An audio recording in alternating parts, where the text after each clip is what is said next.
Okay, so we got that tailpiece done, we got the box itself done, and all we need to do now is the pump.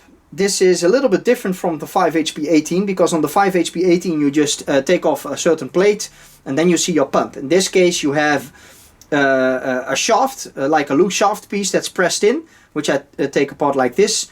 Then I can take the pump off by taking all these bolts off and pressing with 2 bolts through the housing, and I'm going to show you, don't worry about it. You do not have to take the shaft out. I like to take the shaft out because I like to put the entire pump housing in my ultrasonic cleaner with the greaser in it to make sure everything is absolutely spick and span and clean. This is not necessary. The only thing you gotta release is these bolts, and then you can press out the pump and the shaft stays in place. I'm going to show you the whole part of it by just taking everything out. I've already took the tension from the, off these bolts just to speed up the movie. I advise you to take a hammer, an old extender and the T27 that you need, put it in one of these bolts, tap it really hard a few times, and then you'll get the bolts out, because these bolts are like sunk in and they really like to get stuck after so many years. Okay, and it is possible now to release the pump, but I also want to get the shaft out to get a good look at my valve. So what I'm going to do now is put the housing on my press, put a nice flat steel bar over here and press down on the shaft. So I press the shaft out. And I want to use a nice thick piece of steel because I do not want to damage the spline or that head surface in any way, because this goes into your torque converter. So this is a very important part of the shaft. I'll be right back when I have this pushed out. Back at you with our shaft. We're just going to keep that oiled so it won't attract any moisture. Now you see the housing without a shaft. You do not have to be afraid of not being able to fit the shaft anymore. We can just press it in again, and because of that bolt lineup we will also always know how we need to press it back in, so you cannot go wrong on this. Let's push out the pump first. The trick of doing that pump push is that you put 2 bolts in. There we go, and these are long T27 valve body screws that are bolts that I had left over. And now we want to put the housing on the flat side, and now we gently want to tap at the bolts. There we go, that's our pump. Now we want to take the bolts out. Alright, here's our actual pump, and here's the actual valve body type layout of the housing. You can only fit that wear plate in one way, as you can see, or the bolt holes won't line up, so do not be afraid of that wear plate, or sorry, wear plate, I mean pump plate. Let me get that little bar out. We're going to take that plate off. There we go. We're going to clean this with a towel just to check it out. It's very normal for these plates to have that black grime on it. Absolutely normal. You can put this in an ultrasonic cleaner, or you can lightly polish it to make it look real nice and clean. But it's not really necessary. Here you see the plate. And we can see the pump side. This is the pump side because of the pump markings that you see here. If you feel with your fingernail, you'll feel that you have a little bit of a difference in surface. That's alright. If it would really wear in, that would be a consideration to look for another pump. But I've never seen that happen, so that's just theory that I made up myself. We're going to put that plate away for now. Here you see the actual pump. This one looks good actually. We're going to check it out. We're going to do some measurements here in a second. You can take this outer pump gear and the inner gear out, and that way you can clean everything, and you can also look inside. You see that there is like a wear ring over here and a needle roller bearing over there, or like a cylinder bearing. Instead of a bushing. The 5HP18 has a bushing, so I guess they rollerized this one. Mind you, you have these indicators on the gears that are pointing upwards. The other sides do not have those notches on it. So we're going to pull out the pump. Never mind, wait, let me do this by the book. Basically this pump wears in multiple ways. You have wear in, where you will see that the surface of the housing becomes higher than the surface of the pump. If you feel too much of a difference, the pump has worn in. You also have the sharpening of the teeth, which is not good. You want to see blunt teeth like you see here. But then you also have the general wear and tear on the outer and the inner gear. And in that case, you will see that the distance that you see right here between the teeth will become bigger. It will no longer be possible for these teeth to properly grab with that little distance that you see over there. All those situations are signs of wear in your pump. This one actually looks really good. I'm going to reuse this one, and I know this for a fact because I've got another pump. Hang on, let me get this out. And now I'm going to take one of my spare pumps out. I once had a gearbox that I was able to test drive before the guy disassembled the gearbox and the car. He was going to scrap the car, and he said, hey, would you like to have this gearbox? It's in okay shape. And I drove the gearbox, and yes, it was good. But since I didn't have to pay that much, I just used that gearbox for parts and to learn. This was like a while ago. And since I was able to drive that gearbox and was able to listen to that pump, I mean, it had no noise. I now know that the pump that I'm showing you here from this green hydraulic oil is in good shape.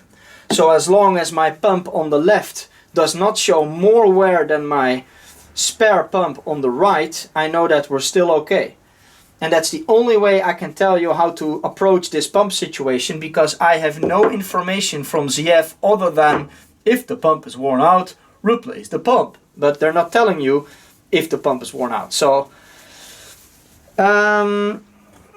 this is like a verified pump by myself. I think it did about between 250 and 300,000. And this will definitely go for another round. I know this from the 5HP18 that uses a similar pump, and that also has like distances like this and is still in good condition. We now see the pump that we just disassembled. Both are clean. We are now putting that notched gear with that indicator maximum inside that outer gear. And let me get my screwdriver to point out. This is the pump that we just took out, and this is my spare pump that I know is okay because I drove it myself. I can see with the naked eye that that area has less clearance than these areas. That means that this pump is a little bit tighter. So we're going to reuse the pump that we took apart. We're going to clean it, reuse it. We're going to put this pump back in stock. That's my spare pump. And this saves you a lot of money on your rebuild. So it is very important to do a good pump diagnosis, because new pumps are probably not available or over €1,000.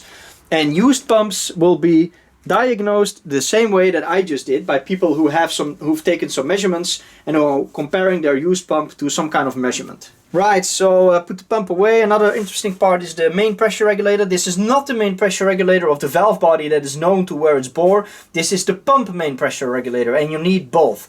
Basically what this valve does is, as the pump starts pushing and RPMs increase, the pump starts pushing more and more and more fluid. You don't need all that fluid. The pump on idle already delivers too much, and that's intentional, so that when the pump wears and its yield lowers, you will still have enough. So they got to control that pump somehow, and since it's not electric but engine driven, you cannot control it, because as long as you're spinning engine, you're spinning pump. So basically what they do is, as your pump spins and pushes fluid, your pump is also going to push this pressure regulator valve that way. And the more pressure your pump puts, the deeper it gets the pressure regulator in its bore. And at some point, the pressure regulator reaches this point where it opens up this channel, and the pump can send the fluid back into the pan. And that way you always know that the pump only delivers what it should deliver to your valve body, and that any excess fluid is being pushed back into the pan. That's the trick they do here. So there is nothing to this. There's nothing to this valve and spring. I guess tuners would maybe want to modulate this a bit to feed the valve body with more pressure. That would be a trick. I'm not going to touch these. I only do stock applications so far. I may want to play with clutches a little bit, but I'm not going to touch this until I have a test bench. But I do want to visually check that my bore is okay and that my valve is okay. Because if this valve is crap, your entire gearbox performance is going to be crap. And I don't want that after I've been fitting a gearbox to a car. So we take the bolt with like the spring holder out, just like that. Now we're going to use a screwdriver and push the plunger back, just like that. Hoping that I can get that plunger far enough so I can take it out. There we go. And now I can actually explain you what's going on. I'm not going to compress the spring because it's a really tough spring, but here's how it sits. And our pump is pumping fluid. The fluid is pushing right here on the valve. So the valve is moving against the spring, and if we are doing low RPM, you cannot compress the spring because the pump is not strong enough. So fluid just goes its way. At some point you're increasing RPM and pump yield, so you're moving the piston back in. And at some point, as you can see, this part that seals is moving past this point over here, and it opens up this chamber right into your oil pan.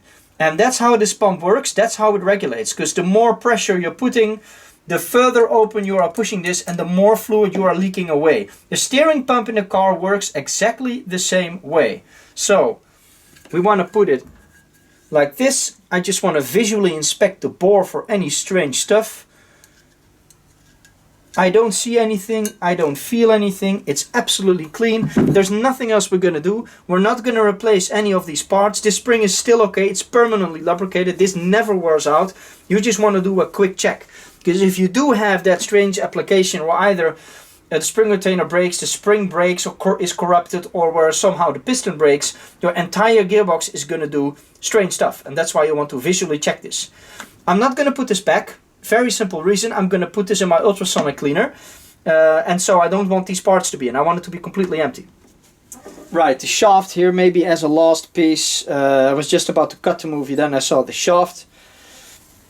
Let me clean it a little bit. Nothing special to the shaft, it doesn't really have any special surfaces. We do have a bushing, let me get the rag through the bushing. As with the other bushings, it's in okay shape, check this out. Not sure if you can see this. There you go. Feels super smooth. I do not feel any scratches. I do not see any fading, nothing. So this is also another bushing that we can reuse. Oh, I actually want to show you guys something. Another piece of proof that this gearbox has probably been rebuilt. You see a little notch over here. And this notch could be the previous guy fitting a new bushing. And that's probably why the bushings are all in very good shape. Somebody probably already fit a bushing here. Right, so I'm going to box up these parts. I'm going to get my ultrasonic cleaner ready. I'm going to just toss this guy in so it gets really clean. I'm going to finish that guy and I'll be back with the assembly. Alright, it's time to assemble the pump. I've got the house clean, the shaft is clean and lubed with ADF against moisture. Same for the pump gears. And here we have the actual pump housing. I decided to keep the bearing in position because I see no wear on the bearing. But I always want to replace that seal, and you see that when I was spray painting I just put a rag through, so the seal took some spray paint. And I recommend you replace these seals anyway, and this also gives you the opportunity to inspect your bearing a bit better. So, while being very careful not to damage the bearing, we want to cut the seal open, so we can pry it out. Carefully I take the old seal out. I'm going to keep my finger under it to prevent debris from going in. And now you see we have like a ring that sits between the seal and the bearing. This allows me to look at the bearing. We have the seal surface, or we have like the surface where the outer side of the seal sits. We're going to polish this a bit, and here you see the bearing. And now you see how vulnerable this bearing is and why it is a risk to replace this bearing. So I'm going to thoroughly lube this bearing and reuse it. Let's do that right now. And the moment the pump spins, this bearing will get oil. So do not worry, as long as you put plenty of oil around it, you will have enough for the first few minutes. Alright, so let's put that ring back. Never mind, sorry. Let's take a rag first. And let's see what that seal bore is going to look like. Okay, seal bore looks really nice. No scratches, nothing. So you put that ring back in, and now I can put the seal not totally flush on that ring, I think. I think I need to end a bit higher because I have a snap ring groove and my snap ring needs to go in. I can use the snap ring groove as a guide. So first let's kind of push it in manually a bit. There we go, now my seal sits flush on the housing. I've got a suitable bearing race right here. It fits over the seal and it doesn't go in. Then I've got a bar on which I'll hammer. And I can do this in a controlled way with my press, but let's just do the hammer method.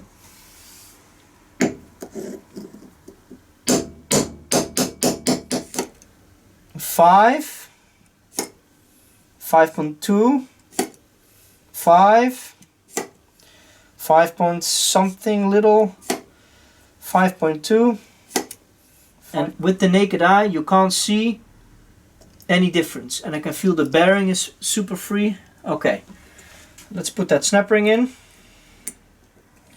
Should be able to do this by hand. Okay, snap ring is in. I'm not going to need that hammer anymore. Right, so putting the pump aside, I already pre-lubed this.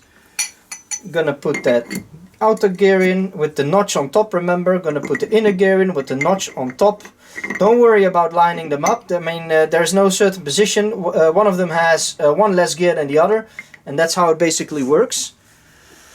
Just make sure that the notches are on top, because that's how we took it apart. And before I can continue, let me put this guy aside. I need to put my shaft back in, my converter shaft, basically. And I've got a little trick for this that I'd like to show you guys. Remember, we had the shaft that I wanted to push out just to be complete, but you didn't have to. So before I put it in, I just lubricate the surface with oil. And I lubricate the bore with oil. I lubricate the shaft. I already did that, but let's do it again. Don't care. Right, and now you're going to tell me, alright, so how are you going to get this in? Because the moment you have this like a little bit off and you start pressing, you're going to press this in the wrong direction. And you don't want to press out and press in all the time, because at some point you're going to scratch or damage the bore and get it stuck. So a long while ago, on like my, I think, second rebuild or something of one of these boxes, I came up with a very simple solution. I took some M8 thread, M8 if I'm correct, and I'm going to put that thread through to the bolt hole. There you go. And that's one of them only. And that sits. And then I'm going to go right there. And I've got enough for 5, but I need only 3 basically. And with this thread set up, I'm going to put those nuts primed at this flange. There we go. And then I take my size 10 and I'm going to put a little bit of tension on them. And they will actually now push the shaft in, but I don't want them to do the work, because that means that I'm pulling on the thread where I have those bolts, and I don't want that to happen. So I just want to feel that they're a little tight. And they have now primed my shaft in the right location. They will now ensure that it drops in so that I can fit the bolts. I don't want to do this with a hammer. I'm going to do this under the press by simply putting a cylinder here and pushing it down. And I'll be back to show you what it looks like.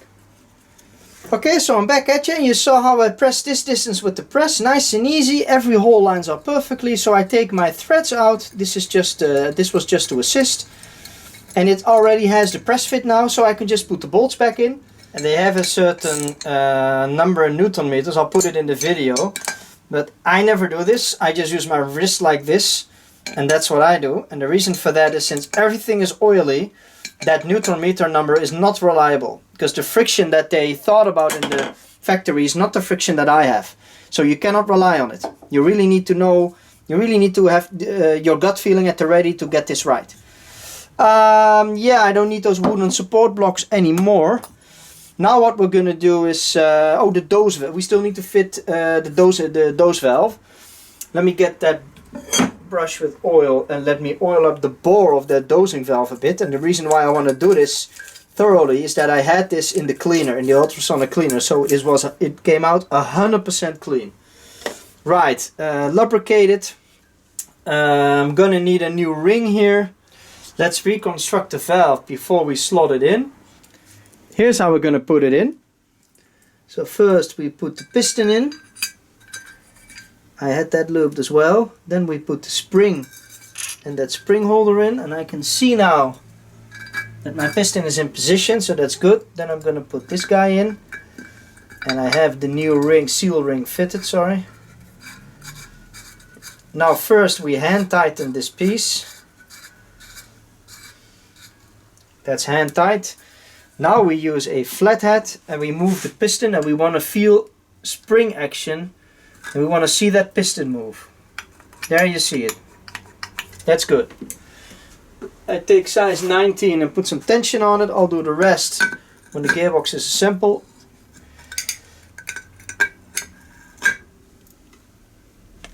There we go.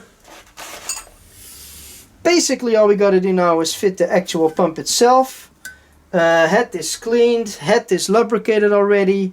This basically goes in only one way. Let me get that guide pin out, because now it's actually time to use the guide pin. We're going to take the pump body, we're going to slot in the guide pin, over which we now put this plate. And note that the guide pin is in a, let me show you, square shaped hole right there, and you will see that the rest lines up if you have the guide pin in, and you'll see your pump action right here.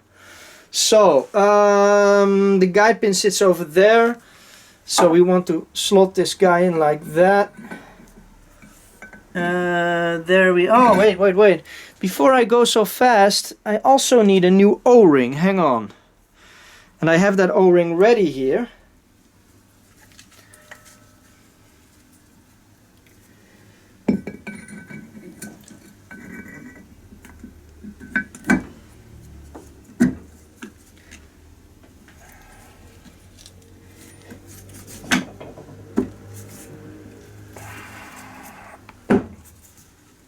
There we go. Yeah, sits nice. And now the test is that our bolts need to grab. Let me get all those bolts out. We had a long bolt right here. And we had a lot of small bolts right there.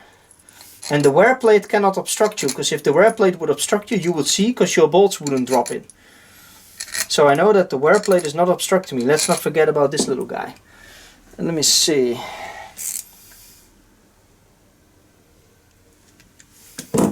There we go. Let's check it out.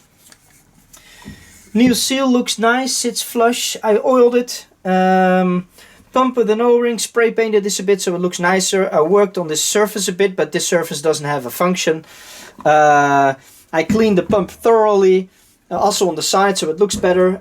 Basically the last part we have now is fitting this plug with a new ring. Okay, new ring is on. Surface and thread here is clean.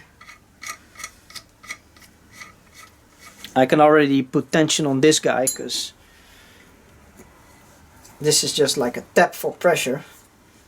Okay, got that done.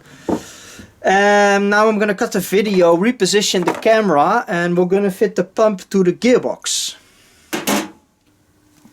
Okay, put the transmission on the back again. I've got the pump ready. I've finished this surface completely. It's ready for a seal. I've also finished the surface of the pump. Since I want to be able to take this transmission apart before I install it, because I may want to upgrade to like a 4.4 liter version by putting a different center support in, I'm gonna lubricate this with oil, and I'm gonna put the pump on without a gasket. And if you are doing your rebuild, you will need to put that big green gasket right here. You're gonna need it right now. It fits only in one way, so you cannot go wrong with it. Also want to put some oil on the needle bearing. And mind you, you will have 2 piston rings here, and you will also have 2 piston rings in your pump that will seal right here in that bore. I'm not going to install those piston rings because I risk damaging them every time I take something apart here. So, let's see. There is only one way you can get that pump fit. And we've got that big guy over there. We've got that tap over there, and we've got this. This is like your bleeder, and that needs to go on top. So that's how we know we gotta fit this pump. See if this is correct. Yes, that race will run over there. Okay. Sorry, let's go. That's how you need to line up, and that's how you sit. And you saw me using dud bolts in the other movie, but now I actually need to fit the bell housing and use the real bolts.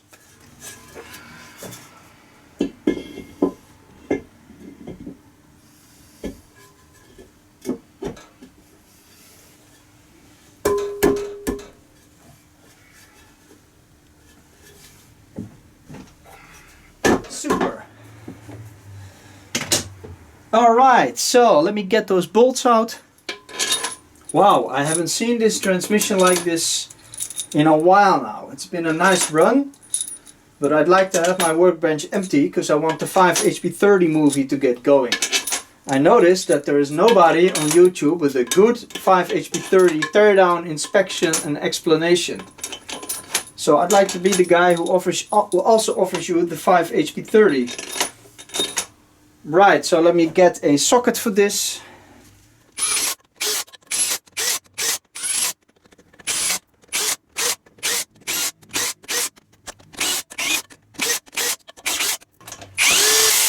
We'll torque that down later. Great, so only the back end, the valve body and the pan left. I want to do this seal too, I guess. So that's going to be, the back end is going to be the next movie, and then I'll still have the valve body to do, and we're finished. See you in the next movie.